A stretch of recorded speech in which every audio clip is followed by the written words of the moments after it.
I think that iPhone is such a fantastic arrival to this industry, not only because I'm a huge Mac fan myself, but because it sets a new standard, I think, for the whole interactivity between, you know, users and the machine, whatever it's called. I mean, what's so interesting about the iPhone is that it's the first mobile gadget that when we do research, people will actually not describe it a first thing as a phone. You know, when it comes to all the other brands and you ask them, what is this? They will say it's a phone. But with iPhone users, they don't say, that's not the first thing they say, you know. And that's great, you know, because that's fantastic. It's not about the absolute technology of things. It's not about, it's all about how people experience it, and perception is reality. You know, we can have whatever opinion we have about that. It's just that's a matter of fact.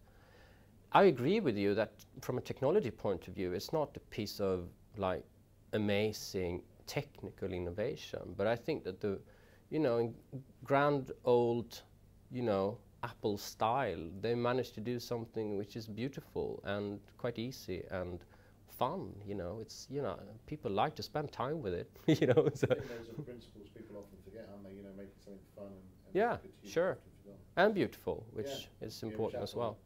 But I mean, I also have some, you know, there are some things because not only because I work, you know, for Vodafone, but because I've been such a great believer and still a believer in the whole idea of being mobile, you know, and I truly believe that there is such an opportunity in a really mobile-centric world, you know, because it's about what you want to do, when you want to do it, right here in this moment.